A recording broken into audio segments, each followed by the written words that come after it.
Dear viewers, greetings from the English Literature YouTube channel. It is a one-stop destination to soothe all your literary curiosities. So, here we go. In today's video, we'll discuss an interesting topic, Plato versus poetry, or you can say Plato's attack on poetry. So, before enjoying Plato's kicks and punches on poetry, let's have a quick overview of him. Plato is a well-known Greek philosopher and was a student of Socrates. He was born in Athens during the classical period in ancient Greece.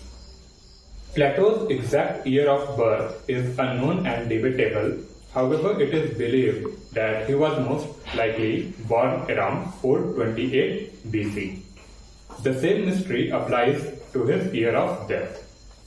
The claim of Plato's age during his demise varies between Seneca, Suda, and Neanthes. As per Seneca, Plato died at the age of 81 years, but Suda and Neanthes state that he lived up to 82 and 84 years respectively. If you want to know more about Plato, then feel free to mention it in the comment section below. We'll definitely come up with an informative video on Plato as well. Now, let's move on to our main topic, Plato versus poetry. Plato's attack on poetry comes under the umbrella of literary criticism. If we talk about his criticism on poetry, we'll find that he criticized the poetry in his Socratic dialogue, Republic, Book 10. The compelling fact is that Plato himself was a poet, but he never hid from criticizing the poetry in a sound and logical way.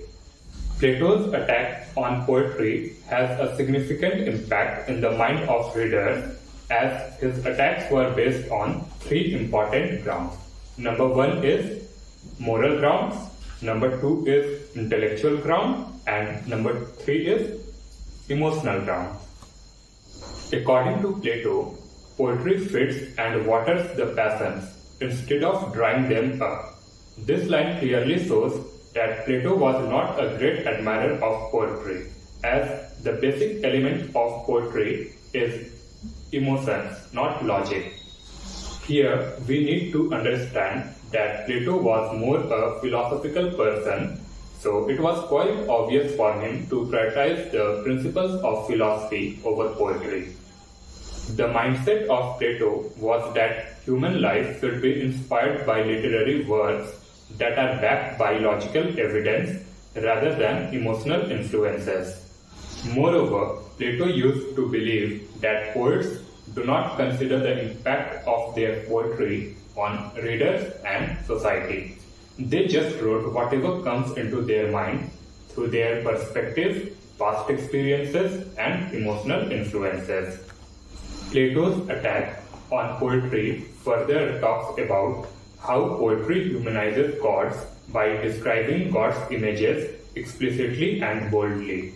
As per Plato, it is immoral to talk about gods in literary works whose sole purpose are to be bestseller or famous among readers.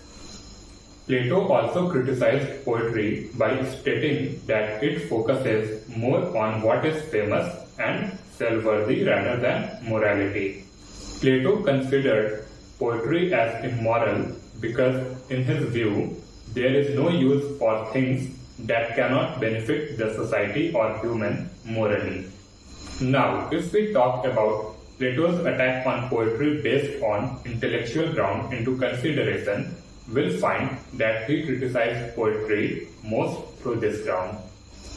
Plato stated that poetry has no relation to truth, and it contains only imaginative appearances and contents that have no use in real-life scenarios.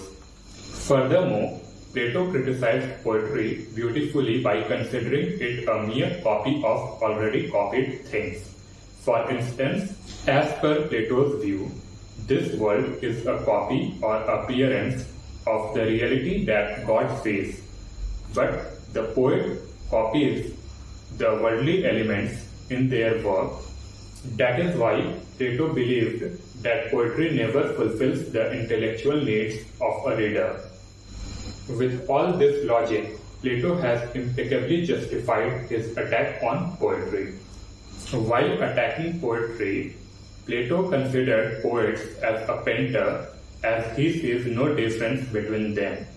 In his Socratic dialogue, Republic Book 10, Plato states that just like painters formulate impeccable replicas of a cobbler without knowing anything about cobbling, poets also write beautifully on cobbler by using attractive rhyming and wordplays. Plato further criticized poetry by including its admirer in his criticism. As per Plato's view, the poetry is appreciable only to those who know no more than the poet or painter itself. These readers make judgment based on the colors, figures, melody, and rhyming. If we strip off all these attractive elements from the poetry and recite it in simple prose, it will be no more than a poor appearance of a tale. All these salient features of Plato's attack on poetry show us his analytical capabilities and concerns regarding the betterment of society through the rational and evidence-backed literary masterpieces rather than imitative works. So that was all for today's video. I hope it has made you more familiar with Plato's perspective on poetry. At last, I appreciate the fact that you devoted your time to broaden your literary knowledge. Also, do not forget to like, share, comment and subscribe to our channel. Thanks for watching.